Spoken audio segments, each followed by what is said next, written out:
get started, I want to talk today a little bit about saying sayonara to shin splints. So effectively, what we're going to look at is some insights on how they happen, how to prevent them, and a little bit around some treatment as well. We want to keep you running comfortably and, of course, as always, injury-free. So let's dive into it with a bit of an overview on what shin splints are all about and what it all really means, right? So shin splints effectively give you that grief along the inner edge of your shin bone, so along your tibia, and they really kind of come about because we have quite a high rep in the amount of steps we take every minute when we're out running. So you'll have between 160 for most of us, all the way up to like 185 for some of us in terms of reps per minute or revolutions or repetitions per minute while we're out running. And that kind of is something that can cause you a lot of stress through your lower limbs, especially depending on the way that you run. But we'll dive into that a little bit later. The shin splints kind of feel like a sharp or dull aches along the shin. And it's kind of during exercise as well. You have some tenderness when touching it afterwards as well. I've kind of experienced these a fair bit when I was running before I got some orthotics in place. And it would always start as a dull ache and then kind of really progress to a sharp ache or really sharp kind of zingy feeling when I was out trying to run. So if you've got them, you'll definitely know about them and you won't be unsure. I can promise you that. What does it all mean? Well, essentially, shin splints can cause you some real grief and help or effectively cause you to stop running or completely put it away for a little bit while you are recovering from it. And that's why I always say get them treated, right? Make sure you get on them early, make sure you're managing the pain and managing your rest around your training as well. So it's an important thing to look at, especially if you're new or coming back into running. So how does it all happen is probably the next question that you have in mind. And the biggest thing is really item one, right? We're looking at overtraining. So overtraining is where we ramp up suddenly, do too much too soon, or really just go too hard too soon, or too much of intensity, right? And all of this can lead our bodies to not being able to really adapt to what's coming in front of us. And essentially, we overload our legs, we cause some injury or some micro tears, which we don't recover from, and we keep layering those micro tears without the ability to allow our body the natural process of recovering. And micro tears aren't bad. We just need to make sure we kind of do it in a gradual, progressive way and give ourselves a recovery to be able to develop and go further and further. So overtraining is item one. And item two is your feet, right? This is the one that I really struggled with when I started getting shin splints. And it's when I had some high arches and then some overpronating as well. And effectively, if you've got flat feet, you might feel this as well because you're not using the support your feet are naturally designed to provide you. And as always, those three are the big kind of three causes of shin splints. And proper footwear and orthotics can be insanely helpful. I know I was a bit of a skeptic about orthotics until I got started with them. And since I've got started with them, I just absolutely love them. I think they're awesome, and I cannot speak highly enough of them at all, to be honest. So they are a great help for me. And if you are experiencing some shin splints, there's always a recommendation that you can go and look at a podiatrist to make sure that you are on the right track with your feet and rule them in or rule them out. The next one is hard surfaces. So running on hard surfaces like concrete really increases the impact and stress through your legs. And it's interesting when I say this, but bitumen and asphalt are softer than concrete. And it might not feel that way, but ultimately it is. So maybe try changing things up if you run a lot on concrete and you are experiencing some shin splints. Hit some trails, jump onto some gravel tracks or maybe around an oval for a little bit. And like I've said, even some softer bitumen to help your feet and your legs recover. The last one, which we'll touch on a little bit more later as well, is the muscle imbalances. So if you've got weak core or hip muscles, it can really lead to some poor running form. And this is the key behind making sure you've got strength training to help you prevent that injury, get you standing upright, nice and tall, and really in a way that helps support your running freely, which is why we are now going to talk a little bit about avoiding shin splints with some proper running form and technique. So the first one here is all about standing tall and having that slight forward lean with your posture. So if you think you've got a proud posture, you are standing up nice and tall, and you are leaning forward, but you're leaning forward from the ankles, so not from the hips. So we don't want you having, this is your body, we don't want you hinging at the hips forward. We want you kind of leaning forward from your ankles. And effectively, that means you're kind of using gravity to help you take that next step. So if you're doing it properly, you should feel like you're falling forward, and you need to put that foot out in front of you to stop yourself, and make sure that you're actually going to take that next step without falling flat on your face. So effectively, we want to use that gravity to help us take that forward movement and momentum without having to effectively get ourselves out from sitting in our running posture. Next, we want our arm movements to be straight up and down and have our arms as close to that 90-degree natural bend as possible. And what we don't want you to do is effectively have you crossing your midline with your arms, right? We don't want you running like this. We want you running kind of like this, right? Ear to ear, or pocket to ear is the way I like to put it. And that way you're kind of using all that momentum forward, and we're not giving you any grief. We're not seeing you get any grief from torsion or twisting through your body, which can cause other issues through your hips and then lead up to other issues down lower through your knees and your shins as well. The last couple are related. So foot strike and cadence are the last two here. And when you're looking at foot strike, it's really about landing your foot directly under your body, right? There's a range of different foot strikes, whether you're heel striking, forefoot striking, or midfoot striking. There's a whole range of different foot strikes, and they're all really personal to some extent, right? But the thing that doesn't change is the fact that we need you to land your foot underneath your body. Otherwise, if you're overstriding and reaching that heel way out in front of your body, you're putting a lot of force through a heel. And then all of a sudden you are putting a lot of force into the knee, the ankle, as well as the hip. And that can cause you a lot of pain and injury, not just shin splints, but more broadly, right? If you think of someone who's got their foot way out in front of themselves, they've got to roll off way out in front of themselves, they hit the heel, they've got to roll through the center of the foot and up off the toe. Whereas someone who lands in the middle of the foot comes straight up and off. And each of those have different ways of running, or they help you differently when you're running. But if you are heel striking way out in front of your body, you're putting a lot more strain and stress through those shins to help kind of stabilize you and then roll you through and pull you up into your next step.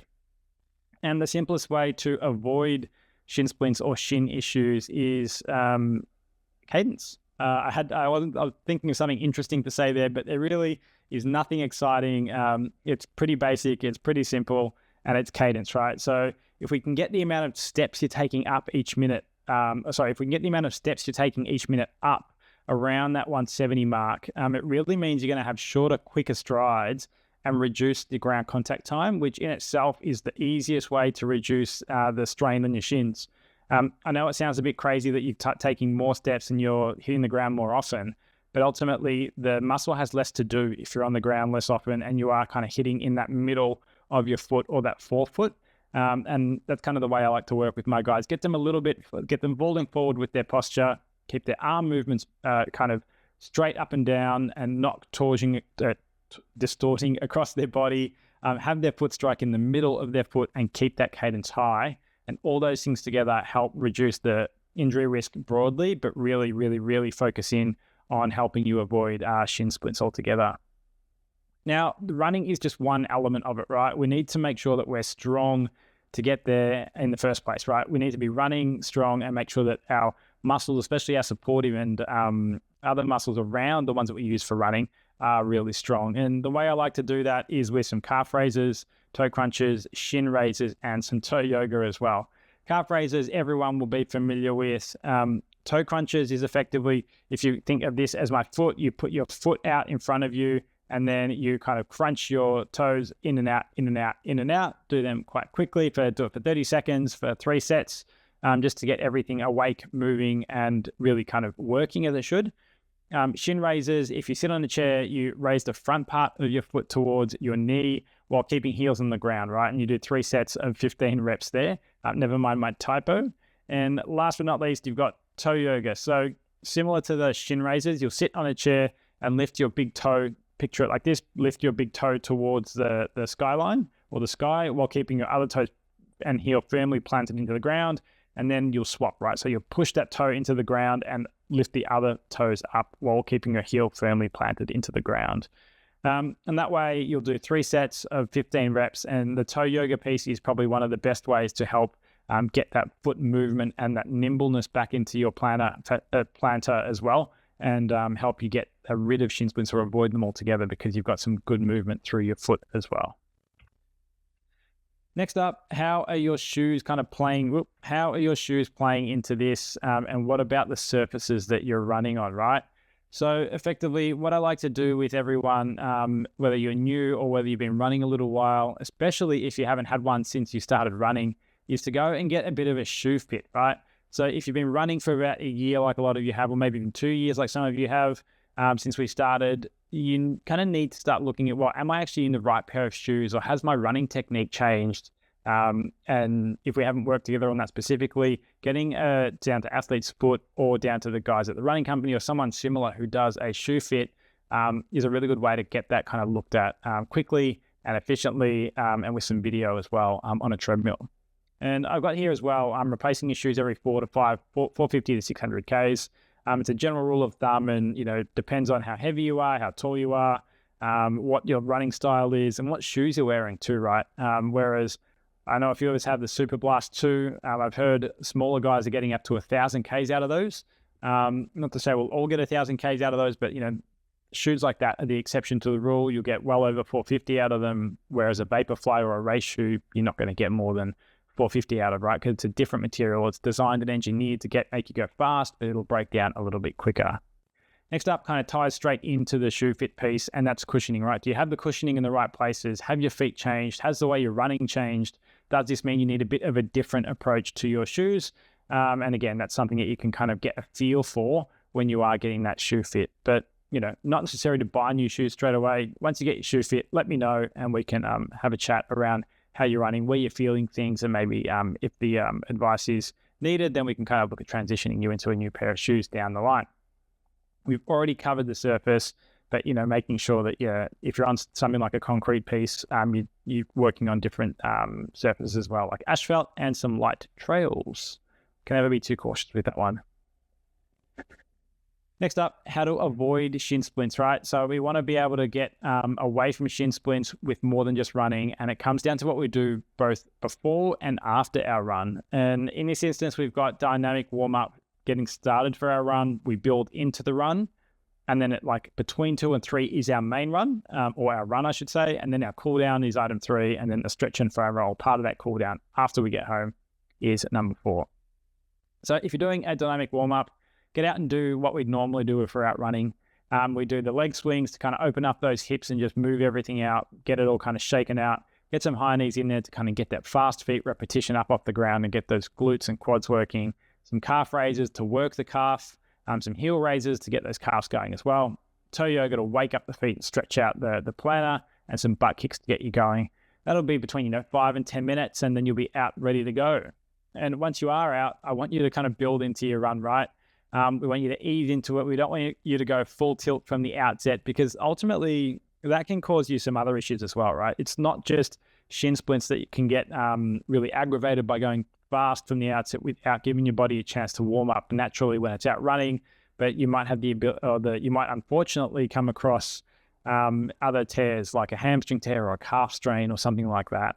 So effectively, if you are doing runs, for example, in our half marathon or marathon programs, you'll see your long runs always have that 10-minute block at the start, which is just a chilled out warm up to build you into the work that's going to come in those longer runs, even though you are running slowly for them. So just make sure that you spend 5 to 10 minutes out there warming up, going chilled out pace, nice and easy, before getting into the main part of your run.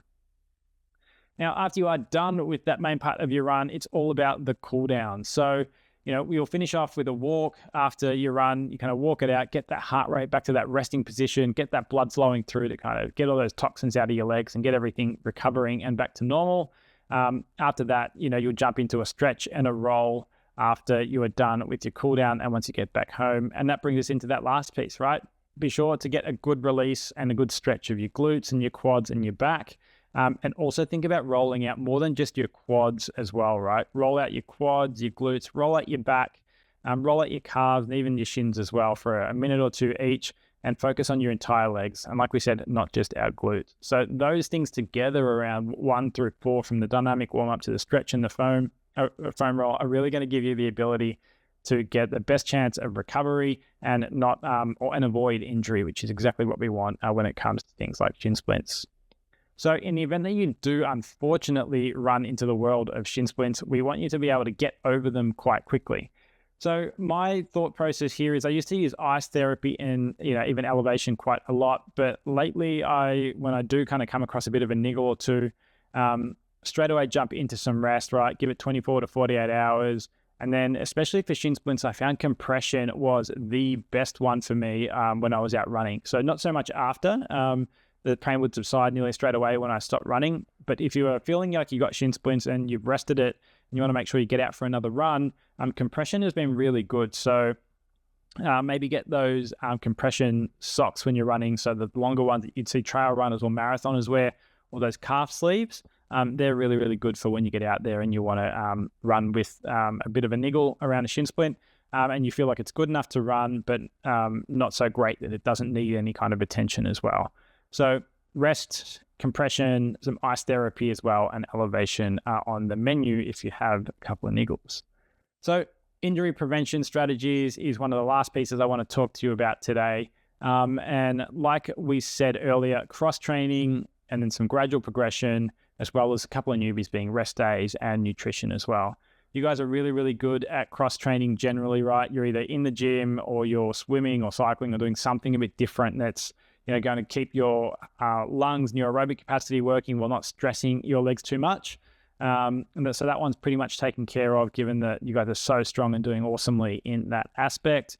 Gradual progression, this one's more if you are planning to do a bit of a run program on your own, or you're kind of trying to get out there and figure out, do I actually go further than what John is telling me this week? We're following the 10% rule, right? We're not increasing our mileage too much unless we've spoken about it specifically. And this gives our bodies a time to adapt and also rest, right? Like the programs that we'll write, you will have an adaptation and gradual progression and build in rest each week. And then in the program, we'll have specific rest weeks as well. So if you're planning something yourself, make sure you are scheduling those regular rest days. I don't like you going too deep into a hole if we can help it, because we want to make sure that you're getting the good recovery in, you're staying injury-free, and you've just got some nice energy out of that as well. Last but not least, a balanced, nutritious diet is the way to go. It's not to say don't eat your favorite food, but it's more to say just make sure you're building things that are kind of going to help you recover and run really well. So calcium, vitamin D, they support bone health. They're a great way to kind of make sure that you avoid any injuries that you could otherwise avoid. Just make sure you're eating a proper diet and keeping things nice and even there. Last but not least, it's always worth grabbing some medical support if you are in extreme pain or if you are struggling with some swelling or you can't walk on it, right? Like those things do not wait. Get out there, get some help from a doctor, physio, osteo, or if you're getting some frequent shin splints, get out there and speak to a podiatrist as well, right? I was pretty skeptical until I got some orthotics myself, and now I wouldn't be caught dead without them. So it is well worth the investment if you are kind of being tripped up by this a lot. But apart from that, we've pretty much covered everything we wanted to talk to about today about saying sayonara to the world of shin splints. So hopefully this has been helpful and it kind of gives you a bit of an insight as to how to avoid it, prevent it, and maybe some technique advice as well. Let me know what else you guys want to hear about. I've got a few topics lined up, but yeah, let me know what else you think might be useful. And we can chat about getting some new seminars like this up on the app as well. So have a good week and I will chat to you guys soon.